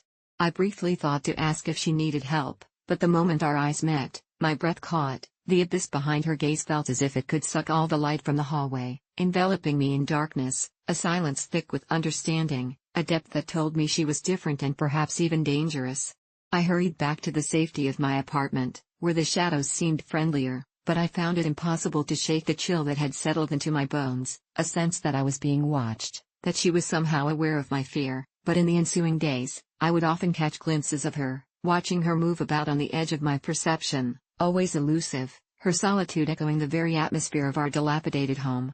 Then one evening, as I sat looking out my window at the rain-slicked street, the strangest noise began to permeate the building, a low, primal hum that vibrated through my very core. I leaned closer to the glass, straining to find the source, and through the blurry pane of glass, I saw her standing on her balcony, arms raised as if conducting the storm, her black box clutched tightly and emitting a steady pulse, sending waves of energy that made each hair on my body stand on end. It was as if she summoned the rain, as if she commanded the very elements around her, and though it filled me with a bone-deep dread, I couldn't force myself to look away. Before I could process what I was witnessing, the very atmosphere shifted, the wind howled, drowning out all sound, and my heart raced as flickers of light danced across the horizon, the air thick with an unnatural charge that felt alive, every pore of my skin crawling with an urge to flee, yet I remained frozen, transfixed, until the moment ended, and she was gone, disappearing like smoke. The next day, something in the building seemed to shift, the silence felt heavier, the energy coiled tighter, and I was plagued with sleep deprivation as the shuffling in the night became more frantic, her movements weaving through time as if she were in a dance only she understood. Days blurred into each other, intermingling into a haze of paranoia and sleeplessness until I no longer recognized my own reflection, a tired mess shadowed by the paranoia I'd cultivated. I began to piece together a truth too horrible to contemplate, like puzzle pieces cutting at my sanity. She had been there, it seemed, since before I even moved in, weaving herself into the very fabric of the building, a ghost that thrived on our negligence and solitude. I no longer felt safe in my own home and, desperate to escape the increasing dread, I avoided her, turned my back to the hallway, and summoned all my courage to confront my neighbor, Mr. Jones, an elderly man whose haggard face seemed, like mine, marked by sleepless nights. I took a chance, knocking on his door, hoping for comfort but met with empty silence that hung thicker than the stale air. At that moment, I caught a reflection of her in the dim light, standing behind the cracked door of her apartment, and with a rush of instinct, I bolted back home, my heart racing, panic pulling at the edges of my sanity until I finally decided I had to confront her, once and for all. That very evening, motivation summoned from the depths of dread pushed me into the hall, where I stood before her door, adrenaline surging as I knocked, the sharp thuds echoing ominously into the quiet beyond. The seconds stretched, seemingly endless, until, finally, the door creaked open, revealing her icy stare once more. I managed to stammer out a hapless inquiry about her well-being and why I heard no sounds from her, if she required help, but she merely tilted her head, regarding me with an unsettling curiosity before gently closing the door, leaving me shaken and alone in the corridor. Returning to my apartment, I felt the weight of something dark looming, a tangible malevolence pressing in on me, as nights turned into insomniac hellscapes of panic, her ever-watchful presence cloaked in shadows haunting my every step. I was spiraling toward some terrible revelation, and the tension that had been building reached a breaking point one fateful night. I finally heard the phone ringing in her apartment, a bizarre, distorted noise echoing through the walls, and it ignited a sense of purpose in me I couldn't ignore. With trembling hands, I slipped out into the eerie stillness, drawn toward the sound, standing frozen outside her door as muffled voices flickered through. A chaotic symphony of distorted whispers that promised secrets, secrets I was painfully driven to uncover. Mustering every ounce of courage, I pressed my ear against the door, trying to decipher the voices, when suddenly, the door flew open, and I stumbled inside, my heart thundering in my chest as she loomed before me like a dark specter, the black box pulsating like a heartbeat in her hand, showering me in a ripple of shadows. Her eyes glinted with a sinister luster, and she bent forward, whispering words I couldn't comprehend, yet they clawed at my very soul, an invitation mingled with dread. The moment pressed upon us like a heavy weight, and I was struck by a realization that shattered the fragile veil of my sanity. This tenant, she didn't live like us, she didn't eat or sleep because she wasn't from here. Objects began to sway, shadows peeled back, and what fell away revealed horrors I never would have believed, a glimpse into something far darker lurking beneath our mundane lives, and as I turned to run, it was too late. The walls buzzed alive, swallowing me whole, her essence merging into the very fibers of the universe, a symphony of whispered promises that promised I'd never truly leave the building, my fate forever intertwined with a new tenant who doesn't eat or sleep, nor does she let anyone else. Each flick of the light, every creak of the floor, now felt like an echo of my sanity slipping away, because I realized the true meaning of being a tenant. She had claimed me, and I was nothing but another shadow, floating amidst the whispers calling forth the darkness that awaited in the hallways of the building I now called home. I want to share something that happened to me recently, something I still can't wrap my head around. I've seen the posts on r/no sleep before, stories that kept me up at night, reading in the dark, the backlit screen casting shadows on my ceiling. This is my attempt to share something deeply personal, yet filled with dread. It started off as any other day. I woke up groggy, surrounded by the familiar chaos of my week-old coffee mugs and piles of laundry that seemed to have taken on a life of their own. I was burnt out, juggling long hours at work, family responsibilities, and my own never-ending expectations, mental exhaustion cascading like a waterfall onto every aspect of my life. But that day, I thought I'd try something new. I'd read about self-care rituals, the kind that supposedly rejuvenate your spirit and help you reconnect with yourself. I knew I needed a change, so I set out to give myself a day to relax, to breathe. The plan was simple: a long bath, some soothing music, maybe even indulge in that book I'd bought months ago but never opened. However, as soon as I stepped into the bathroom, that soothing serenity quickly evaporated, and an eerie sensation washed over me. I shrugged it off, chalking it up to my overactive imagination, lit the candles, and filled the tub with hot water, letting the steam envelop me. I leaned back, closed my eyes, and for the first time in forever, let myself drift into what I thought was bliss. Moments blurred, but it wasn't long before the sounds of the outside world began to fade. Just when I thought I was finally relaxing, I heard it, a faint tapping, almost rhythmic in nature, that seemed to call from somewhere within the house. I opened my eyes, heart racing, dismissing it as branches brushing against the window. The calming music I had set on repeat suddenly felt ominous, as if it were warning me of a presence I couldn't detect. I shook off the apprehension, letting the warm water cradle me, but the tapping persisted, growing slightly louder, almost impatient. I steeled myself, unwilling to emerge from my safe haven. I could handle this. I was determined to feel better, to embrace this day fully. As the minutes stretched into what felt like hours, I finally decided enough was enough. I drained the tub and stepped out, the cool air hitting my damp skin. The moment I wrapped a towel around myself, I felt that deep, unsettling silence of my home. I took a deep breath, trying to summon courage, and padded down the hall toward the source of the tapping sound. It led me, not to a window or door, but to the basement. I hesitated. I'd hardly ventured down there after the last incident with the flooding last winter. I tried to remember why I had even been down there, hoping that my mind wouldn't conjure old fears, but the dread twisted in my stomach like a tightening coil. The tapping continued, almost rhythmic, and my curiosity morphed into a mash of anxiety and intrigue. I flicked on the overhead light, and the basement illuminated in dull, flickering radiance, like a horror movie that hadn't fully started yet. The air was thick and musty, and as I crept down the stairs, the tapping grew louder, clearer now, right against the far wall. My heart thundered against my ribs as I approached what I can only describe as a sheer wall of silence. I stood there for what felt like eternity, staring. Whatever was making that sound was relentless, almost like it was beckoning me, urging me to come closer. With trembling hands, I reached out and pressed a palm against the cold cement wall. A rush of ice shot through me. The moment I did, the tapping stopped, plunging me into an oppressive silence that echoed in my mind. Panic set in, and I jerked my hand back, irrationally afraid of whatever might lie behind that wall. I turned to retreat, but before I could reach the stairs, the wall shuddered. I froze, a primal instinct rising. Something was on the other side, so close, yet infinitely far. I barely had time to turn around when I heard it, a voice, a whisper, flowing through the cracks of that wall, "Help me." It sent chills ripping through my body. I could barely process what I had just heard. Who was that? What did it mean? The walls felt alive, pulsing with an energy that resonated in my bones. I stumbled backward, bumping into a shelf stacked with boxes, but my thoughts raced too fast, drowning out the sudden clatter. "Help me."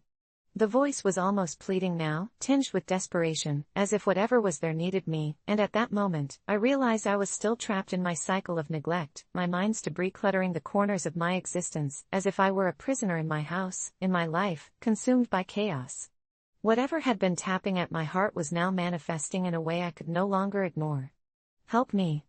I clutched my head, torn between wanting to flee and needing to understand.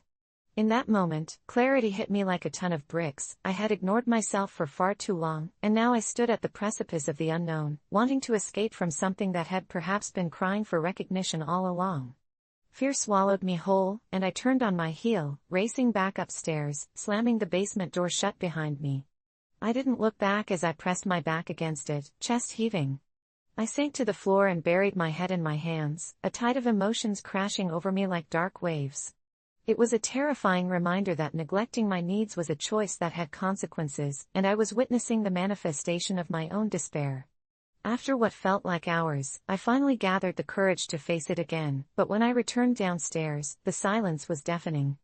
No tapping, no whispers, just emptiness. It struck me then, the realization that self-care was not just about pampering myself for a day, it was an ongoing commitment to acknowledge my needs, my fears, my true self, something I had been avoiding out of a sense of duty and panic. I knew I had to confront whatever lingered in the shadows of that basement, not for it to find peace, but for me to reclaim my own. That day marked the beginning of a journey I never anticipated. I didn't visit that basement again. Instead, I focused on what I truly needed to heal. I sought therapy, rediscovered joys I had cast aside, and began to embrace my fears instead of running from them. The tapping became a metaphor for the voices within that begged for recognition, and with every step I took towards self-care, I felt lighter. I no longer see that whispering voice as a threat but as a call to acknowledge the fragments of myself I had neglected. Over time, I learned self-care isn't simply a day of relaxation, it's about creating space for my spirit to breathe, to exist in fullness, and to connect with my inner self. So, if you ever think you can just push everything aside because life is too chaotic, remember this: there's a weight to ignoring your own cries for help, and sometimes it may materialize in ways you could never have imagined. Embrace your darkness, listen to the tapping, and you might just find light. The time I got stuck in an elevator with a stranger. I'm not sure if I should even be sharing this, but I feel like I need to get it off my chest before it drives me completely insane. It all started last summer when I was living in a relatively normal city, just trying to make it through the work week. One hot Thursday evening, after a long day stuck in my soul-crushing office job, I decided to head to the gym in my apartment building. It was nothing fancy, just a small room with a couple of cardio machines and weights, but it was convenient. I remember feeling a strange mix of fatigue and anticipation. Gym time can sometimes serve as a meditation, you know? After getting changed, I threw in my earbuds, cranked up my favorite playlist, and started my workout. The rhythm of the music pulsed in my ears as I lost myself in exercise, drifting into that weird zone where everything feels both effortless and like you're working harder than you ever have before. It felt good. After an hour, I was definitely worn out, and I decided I'd reward myself with a quick shower and a snack. I headed toward the elevator on my way up to my apartment. Thankfully, it was empty. As I pressed the button for my floor, I noticed a strange vibration, a sensation like the elevator was shaking beneath my feet. But I brushed it off. Maybe I was just more worn out than I realized. The doors slid closed, and I leaned against the wall, half dazed and half relieved to be on my way home. But suddenly, the elevator lurched to a stop between the third and fourth floors. The lights flickered, and the music in my ears cut off suddenly, leaving me with the ambient buzzing of the elevator's machinery.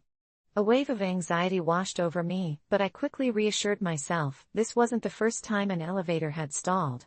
I'd give it a minute, press the buttons, and hopefully, it would kick back into life. That's when the doors next to me opened, and a man stepped in.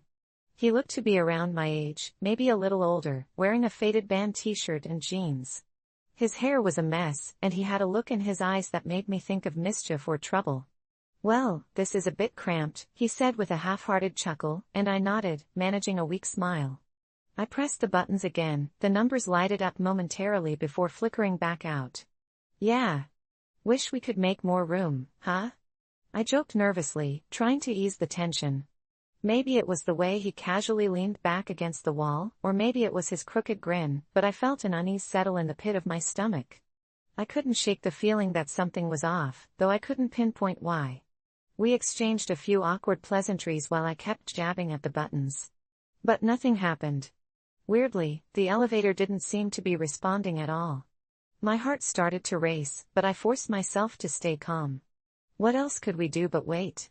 The stranger, apparently unfazed, leaned coolly against the handrail and started to hum a tune. My unease grew with every second. The hum was unsettling, it sounded eerily familiar but I couldn't place it. It mixed with the panic ratcheting up inside me. I had never been claustrophobic, but the impending doom was starting to wrap around me like a vice.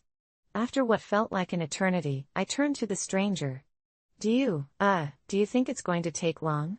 I asked, my voice tentative.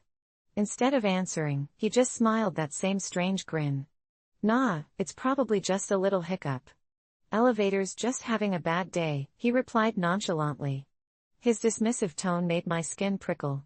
I could feel his eyes on me, and I turned to face the doors again. The tension in the small space felt suffocating, and I tried to focus on anything but him. Why did he make me feel so uncomfortable? The silence stretched on. I couldn't help but steal glances at him. There was something unsettling about the way he looked. I swear his eyes flickered with something dark, and I suddenly felt a chill sweep through me. Then the lights flickered again, and my stomach sank. "What's wrong with it?" I muttered, more to myself than to him. He turned to me slowly and his smile widened, but his expression darkened. "You're worried, huh?" he said, the tone of his voice shifting ever so slightly. "You should just relax. Things are going to get interesting soon." My head spun as I processed his words. I thought about how stupid I'd been, just standing there trapped with a stranger whose demeanor felt increasingly threatening. "You're right, it's probably fine," I said, forcing a laugh to end the conversation. I pressed the buttons again, nothing. The lights above pulsed rhythmically, casting shadows that danced across his face in unsettling waves. As my heart raced, I found myself struggling to breathe. I desperately hit the emergency button, but that, too, was met with silence. I turned, ready to speak, to demand he let me out of here, but as our eyes met, something shifted. His grin pulled tighter, revealing a flash of teeth that looked almost predatory in the half-light. I opened my mouth, but no words came out. Then, almost as if he read my mind, he leaned in closer, lowering his voice to a whisper that sent shivers running down my spine. "You shouldn't be afraid. People fear what they don't understand." I couldn't respond, I just stood there, frozen as his eyes twinkled, unfathomable and piercing. I wanted to scream, to fight, to do anything but this torturous standstill. But before I could regain my senses, the lights started flickering more violently, this time the very air around us felt charged. "There's something wrong with this elevator," I whispered hoarsely, panic spilling out of me.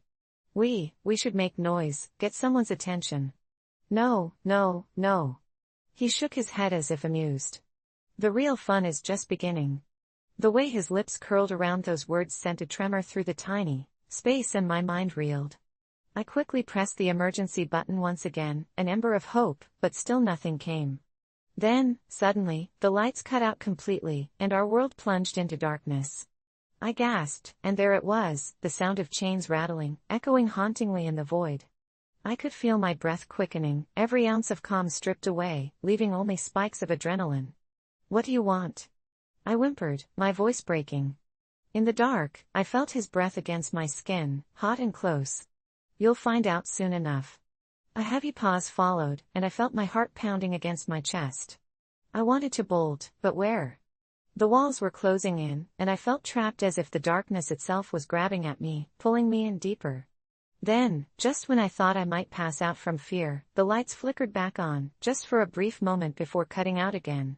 But in that flicker, I caught sight of the man in the dim, eerie glow. His eyes were no longer simply dark, they looked like pools of pure nothingness, like the depths of a black hole. I could see the contours of his face shift, almost warp, like he was transforming into something else entirely.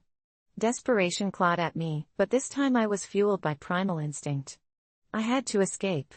I gripped the door panel, frantically searching for something to pry it open with. "Don't you want to play?" he taunted, his voice soft yet disturbingly melodic. "The others always do." In that moment, it was like a switch had flipped in my brain. I lunged at the emergency button one last time, screaming, "Help! We need help." But the sounds drowned out behind another ominous silence. I sprinted to the edges, desperate to find anything, anyone, but there was only the darkness and that strange man staring back at me, now mere inches away. I couldn't breathe. My vision blurred with panic. "You're not afraid of the dark, are you?" he whispered. I realized he didn't care if I was afraid, he cared about the thrill it gave him. "Just tell me who you are," I yelled, the last remnants of my courage building like a wildfire, but laughter spilled from his lips, mocking. "Who I am doesn't matter. What matters is the game we're about to play." Suddenly the elevator lurched again, this time jolting violently and beginning to descend rapidly. I felt the world spinning around me, and I screamed as I gripped onto the handrail for dear life, praying for it all to end. I didn't want to play this game. I wanted out. But before I could even fully comprehend what was happening, the elevator crashed to a halt, throwing me against the wall like a rag doll. The lights flickered back again, and just like that, he was gone. The doors were half open, revealing the dimly lit hallway of my building. A cacophony of voices filled the air outside, echoing my own confusion. I stumbled out, gasping for breath as couples and kids glanced at me, wide-eyed, every one of them acting like nothing had happened. As I faced the crowd, those haunting words echoed in my head, "Things would get interesting soon enough." I never saw that man again, but I often wonder if he got stuck in another elevator with someone else. And every time I step into an elevator now, I always check the corners for shadows, for dark thoughts. Because sometimes, the game you think you're just playing isn't meant for you to win. I moved into a rundown apartment building at the edge of town, drawn in by the affordable rent and its faded charm, but nothing could prepare me for the moment I stepped into the elevator for the first time. It was a creaky metal box that rattled slightly as it ascended, the faint smell of mildew clinging to the air, and when I glanced at the control panel, I was puzzled to find it had a completely illogical button labeled 13, even though there was no 13th floor in the building, only a dusty staircase leading up to the roof and a sign reading "No Access." It was just another strange quirk of the old building, I reasoned, and yet every time I met friends in the lobby or passed by the elevator, there was a part of me that felt compelled to press that button, to see what might happen, even as my curiosity clashed with an instinctual warning, a creeping feeling that something was off. Days turned into weeks, and my life was consumed by a haze of routine. I'd wake up, go to work, come home, and wonder what lay behind that unnerving door at the 13th floor, but practicality prevailed. After all, who would stand in an elevator waiting for a non-existent destination? Until one fateful night, after a particularly exhausting day at the office, I found myself alone in the lobby with no one around to witness what I was about to do. Despite a heavy sense of foreboding, I stepped into the creaky elevator, turned to face the array of buttons, and pressed 13 with a trembling finger as the doors slid shut behind me. A twinge of excitement mingled with dread coursing through my veins. The box lurched slightly before it began its laborious climb. At first, it felt just like any other ride, until the lights flickered ominously, the air growing heavy and thick as I started to hear a soft thudding sound, like a heartbeat echoing around me. Panic surged as I recalled the stories I'd brushed off in passing whispers, the legends that each old building had its ghosts, its secrets, and this one was no different. Just as my heart began to pound in tempo with the strange rhythm echoing in the cramped space, the elevator jerked violently, stopping so abruptly that I slammed against the wall, my breath hitching. The light above me flickered once more before plunging the cabin into darkness, and in that moment, my instincts screamed at me to press the emergency button, but my fingers hesitated. paralyzed by an all-too-real sensation that someone, or something, was watching me. The heartbeat grew louder, now reverberating through the walls as an unnatural chill swept through the air, and then the lights flickered back on, revealing an empty cabin, the panel still blinking 13, the darkness now behind me, and I was filled with the dread certainty that I was not alone. A cold draft whirled around my ankles as I felt a presence, an oppressive weight bearing down, something intangible but undeniably there, and when the cabin jolted again and opened its doors, it revealed a dim corridor I had never seen before, draped in shadow, stretching eerily into the unknown and enticing me like a forbidden secret.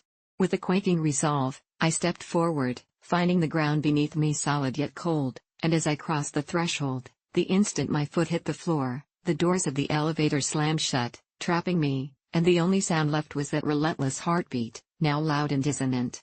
The corridor was lined with doorways, each door ajar, whispering of lives lived and lost within. My instincts screamed at me to turn back, but my feet moved with a will of their own, drawn toward the end of the hall, where a single door stood closed.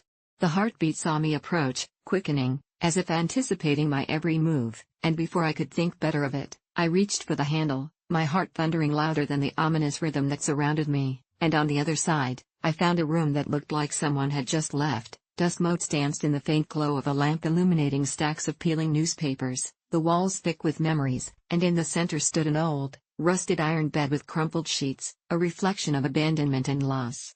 Curiosity and horror clashed as I scanned the room, and that's when I noticed it, the mirror hanging crookedly on the wall.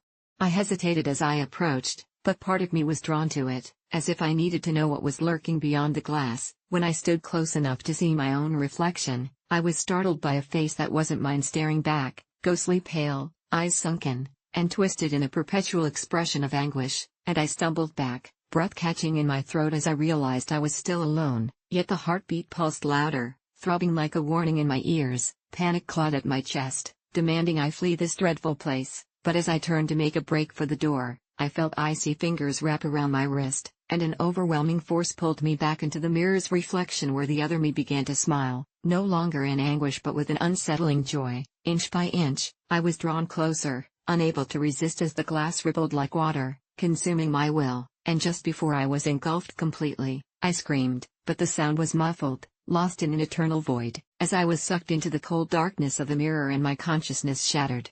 The last thing I remember was the echo of that sinister heartbeat resonating through the void, and everything went black.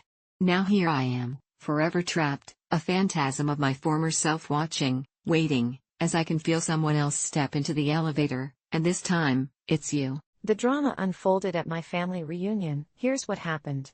It was supposed to be a typical family reunion, one of those laid-back affairs where we all gathered at my aunt's house, caught up on each other's lives, and indulged in the same tired old jokes and anecdotes we'd heard 1,000 times before.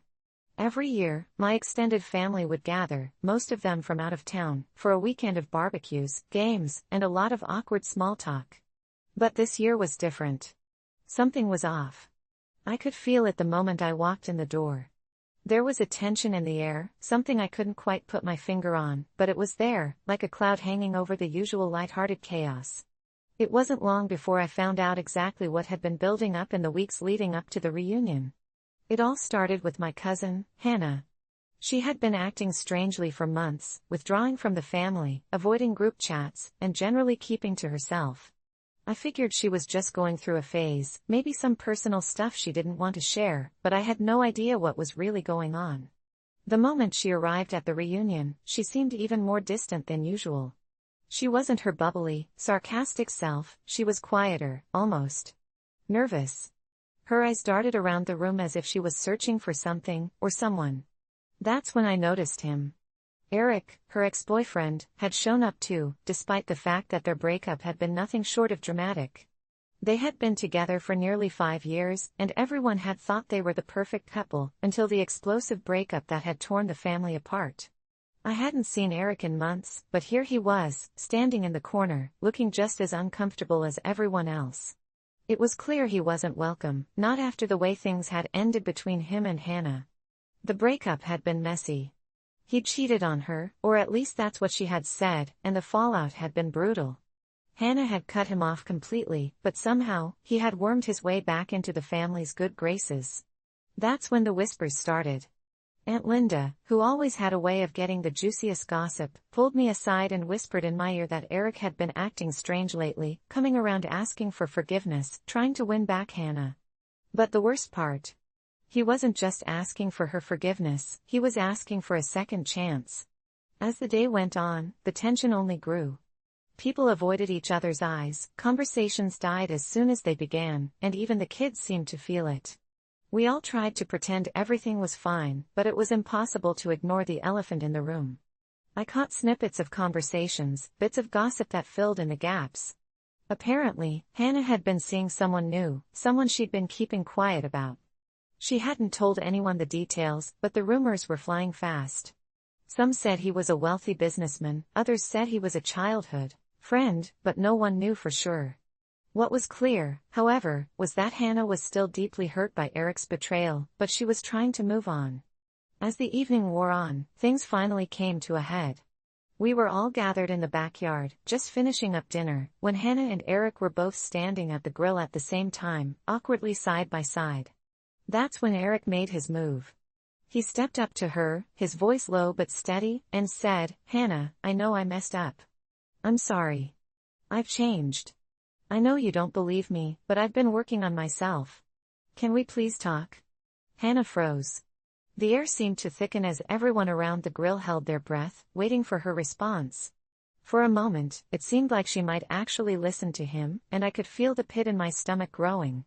She hadn't spoken to him in months, this wasn't the time or the place for him to be making this kind of move. She turned to face him, her eyes blazing with something I couldn't read, and then she said, "You don't get to do this. Not here.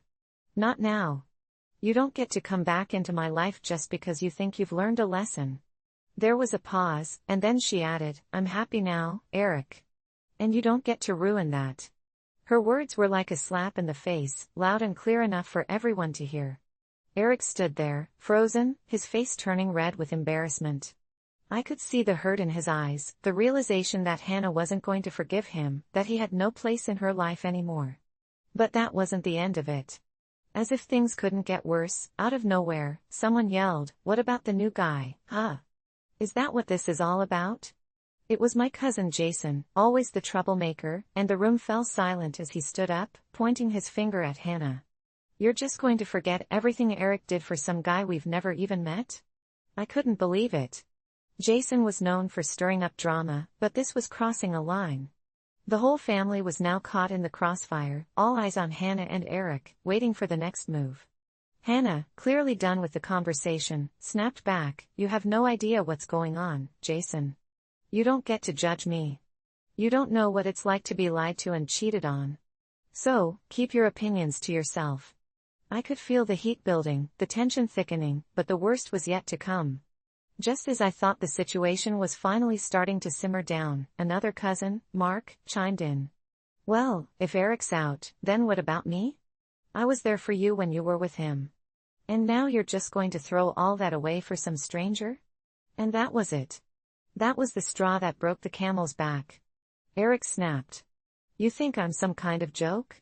You think I'm just going to sit here and take this?" He turned on Mark, his voice rising with anger. "I made mistakes, yeah, but I'm trying to fix things. I'm trying to make up for it, and you all just want to make me feel like garbage." The argument escalated quickly from there. Everyone started shouting, cousins yelling at cousins, aunts and uncles trying to play peacemakers, but it was all a mess. People were storming off, fighting, crying, and I could barely process it all. I didn't know who was right, who was wrong, but it didn't matter anymore. The reunion, which had started as a chance to reconnect, had turned into a battlefield. The next morning, things were eerily quiet. The usual post-reunion cleanup was happening, but the energy had shifted.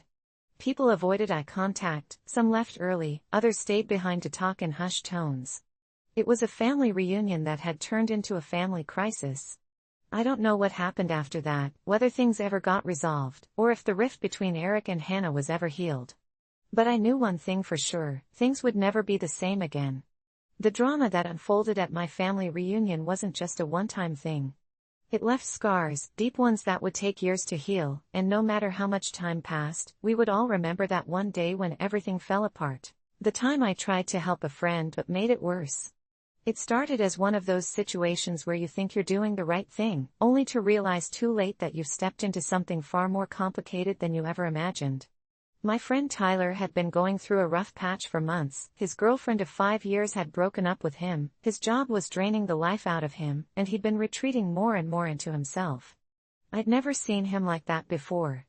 Tyler had always been the guy who cracked jokes at the worst possible moments, the guy who could walk into a room and instantly make everyone feel a little lighter.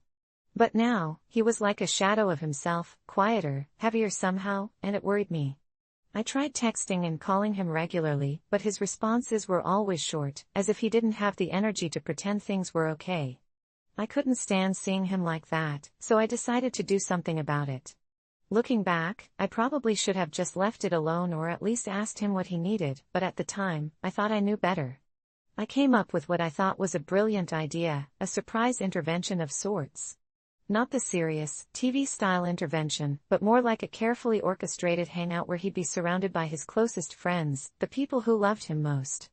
I figured we could cheer him up, remind him that he wasn't alone, and maybe even help him laugh for the first time in weeks.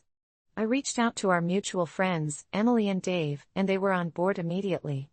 We planned everything down to the last detail. Dave would pick him up under the guise of grabbing a drink, Emily would handle snacks and drinks at her apartment, and I would gather a few more friends who hadn't seen Tyler in a while. We even decided to play his favorite card game and set up a playlist of all his favorite songs. It felt foolproof. The night of the surprise, everything seemed to be going smoothly. Emily's apartment was warm and inviting, filled with the scent of popcorn and the sound of soft music playing in the background. We all waited in hushed anticipation for Tyler to arrive, and when he walked through the door with Dave, we all shouted, "Surprise!" He froze in the doorway, his face unreadable. At first, I thought he was just overwhelmed in a good way. After all, who wouldn't appreciate seeing their friends come together to lift their spirits? But then I saw the tightness in his jaw, the way his shoulders tensed, and I realized I had made a terrible mistake. Tyler didn't look happy or relieved. He looked cornered, like a caged animal.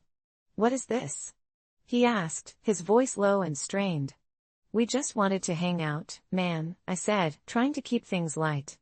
"We thought it'd be fun to get everyone together, cheer you up a bit." His eyes darted around the room, landing on each of us in turn. "Cheer me up? Seriously?" The tension in the room was palpable. No one knew what to say. Tyler's expression darkened, and he shook his head. "You all think you know what I need? Did it ever occur to you to just ask me instead of ambushing me like this?" I opened my mouth to respond, but the words wouldn't come. He was right, we hadn't asked. We'd assumed we knew what was best for him, and now it was blowing up in our faces. Tyler turned to leave, but Dave stepped in front of the door, blocking his path. "Come on, man, don't be like that," Dave said, his voice pleading. "We're just trying to help." Tyler's voice rose, sharp and angry. "Help? You think this is helping? I didn't ask for this. I don't need a room full of people trying to fix me like I'm some kind of project." Emily, always the peacemaker, tried to defuse the situation. "Tyler, we're sorry. We didn't mean to make you feel like this. We just what?" he snapped, cutting her off. "Just wanted to feel good about yourselves for playing hero? Well, congratulations, you've done it. I feel worse than I did before I walked in here." And with that, he pushed past Dave and stormed out the door. The silence that followed was deafening. No one knew what to say. I felt a lump in my throat, a mix of guilt and regret weighing heavily on my chest. I had orchestrated this whole thing, convinced that I was doing the right thing, and now I had to face the fact that I'd only made things worse. I spent the rest of the night replaying the scene in my head, trying to figure out where I'd gone wrong. The answer was obvious. Of course, I'd acted without thinking, without considering how Tyler might feel about all of this. I'd assumed that my idea of help would align with what he actually needed, and that assumption had backfired spectacularly. The next day, I texted Tyler to apologize. I didn't expect a response, and for a while, I didn't get one. But later that evening, my phone buzzed with a single message: "I know you meant well, but next time, just ask. I don't need grand gestures. I just need people to listen." It wasn't much, but it was enough to make me realize how badly I'd misunderstood him. In the weeks that followed, I made a conscious effort to be there for Tyler in the way he needed, not the way I thought he needed.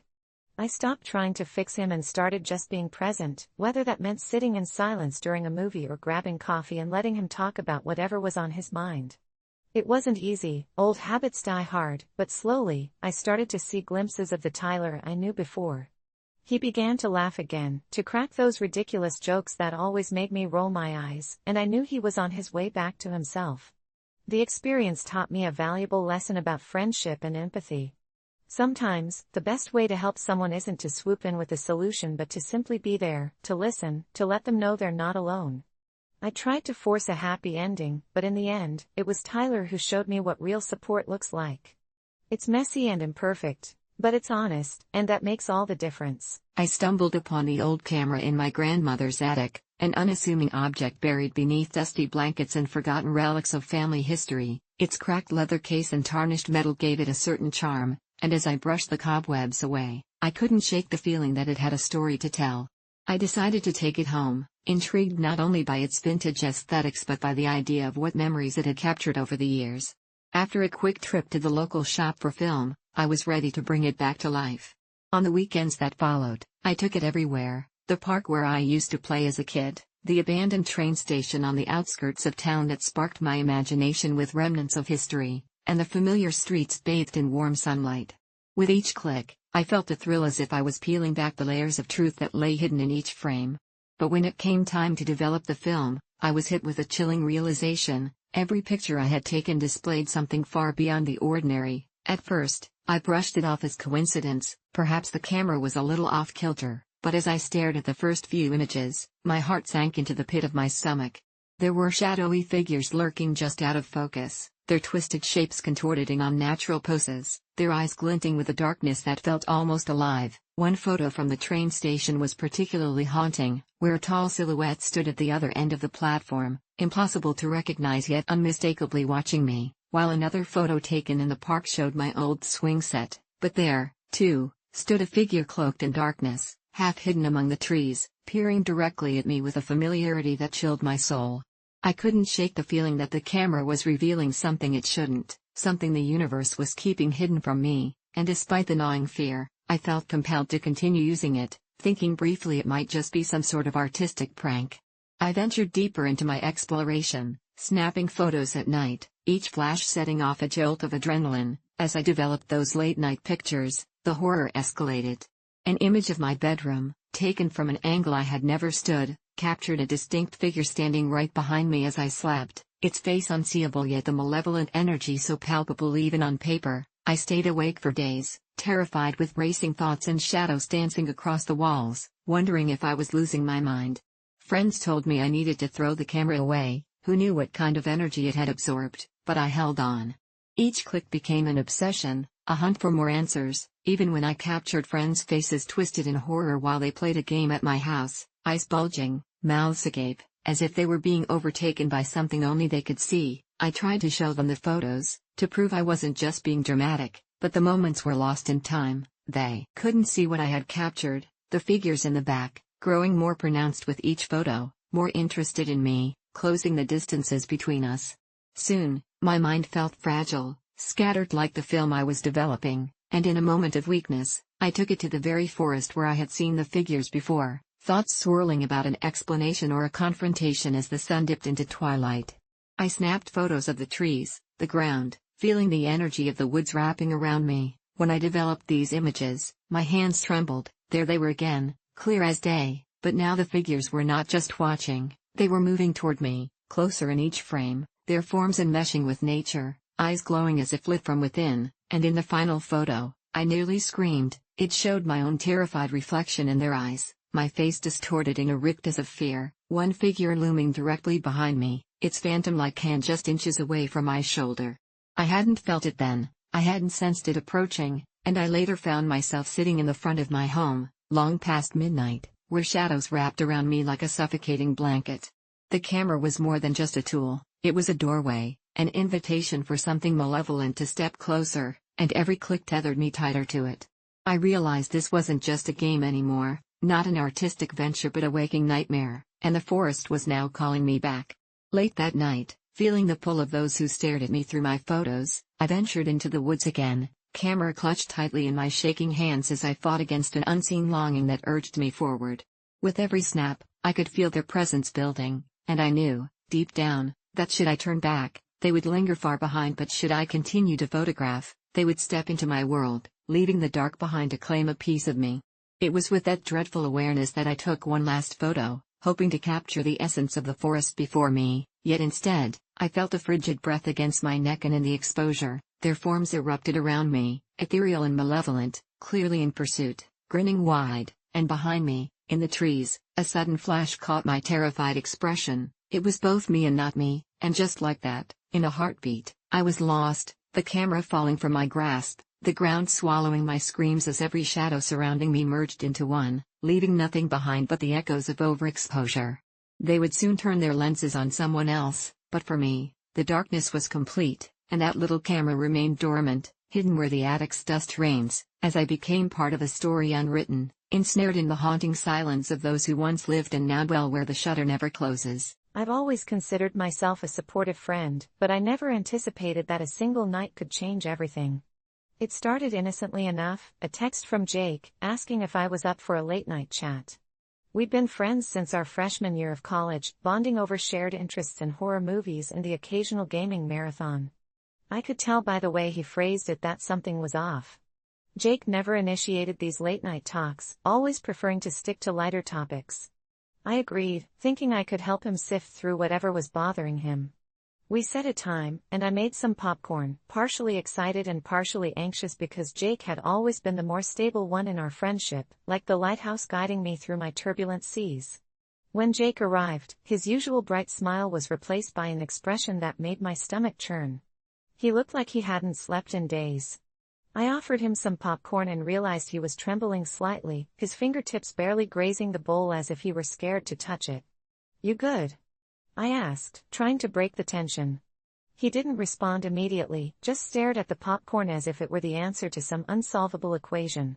Then he sighed and launched into a story that sent chills crawling up my spine. He spoke about a darkness that had been creeping into his life, an overwhelming, suffocating weight pressing down on him. I listened intently as he detailed how he'd been having vivid nightmares that felt all too real. At first, it started with his ex-girlfriend, Bella, who had mysteriously vanished months prior. They'd lived together for nearly 2 years, and her disappearance had loomed over him like a dark cloud. Jake watched while the police searched her last known location without any luck and with a growing sense of helplessness. He described how the dreams had started simple but quickly morphed into something more sinister. In his dreams, Bella would call out to him from a place shrouded in mist, her voice becoming increasingly desperate. The more he tried to reach her, the more she slipped away, like grains of sand through his fingers. Last week, he confessed he hadn't slept much at all, consumed by relentless worry that he was somehow to blame for her disappearance. "It's as if she's trying to tell me something," he said, his voice trembling as he described one particularly horrifying dream where her eyes, usual sparkling blue, were now hollow and filled with darkness. Each time he awoke, he felt a lingering ghostly presence as if Bella was somehow still tied to him, and he hadn't done enough to solve the puzzle of her absence. My instinct was to point out that dreams don't dictate reality, but there was an unsettling weight to his words. Instead, I told him that it was natural to feel haunted after losing someone close, and that he should talk to a professional. He dismissed the idea with a wave of his hand, but not before revealing something shocking. He had an eerie feeling that Bella was still somewhere in the world, calling out for him, and that he was running out of time to find her. As the conversation spiraled into the early hours of the morning, I felt a deep urge to help him navigate this labyrinth of whirlwinds. After all, friends are there to ground each other, right? So, I did what felt intuitive. I suggested we go visit a psychic I had heard about from a mutual friend. Jake's eyes widened at the thought, and for a moment, I feared I'd upset him more. But he nodded, hungry for any glimmer of hope in what felt like an endless darkness. I promptly called for an appointment, and 2 nights later, we found ourselves sitting in a dimly lit room filled with the scent of burning sage and an eclectic mix of trinkets, everything from tarot cards to crystal balls adorning the space. The psychic, an older woman with silver hair and piercing green eyes, greeted us with a knowing smile. She motioned for us to sit, and as we settled into our chairs, I felt a shiver run up my spine. I remained quiet, the skeptical half of me crossed with concern for Jake and the curious half whispering that there might be something more to this than mere charlatanry. The psychic wasted no time, her demeanor shifting as she tuned into Jake's energy. She began to murmur in hushed tones, sensing a disturbance surrounding him, a swirling mix of grief and confusion. Jake seemed captivated, hanging off her every word. Then, she leaned in and whispered something that struck me to my core. "She wants you to look closer. There's something hidden beneath the surface." I hoped I imagined the way Jake's face blanched. He looked like he was about to topple into a dark abyss of fear. After the session, Jake was more agitated than ever, his hands shaking uncontrollably. We left the psychic's lair, with him entangled in thoughts that were spiraling like a tornado. "I think I need to go back to that spot where she disappeared," he said in a low voice, eyes clouded with a mixture of determination and dread. Before I could protest, he was already halfway to his car. I didn't want him going alone, but it felt crucial that I remain supportive. We drove to the abandoned location where they used to meet after work. It was late at night, the perfect backdrop for questions better left unasked. The landscape was eerily calm, moonlight spilling across vacant fields that felt otherworldly. With a mix of fear and resignation, I stepped out and followed Jake as we walked toward the last place he had seen her. The air grew thick with tension. I felt as if the world around us held its breath. When we reached the spot, Jake dropped to his knees.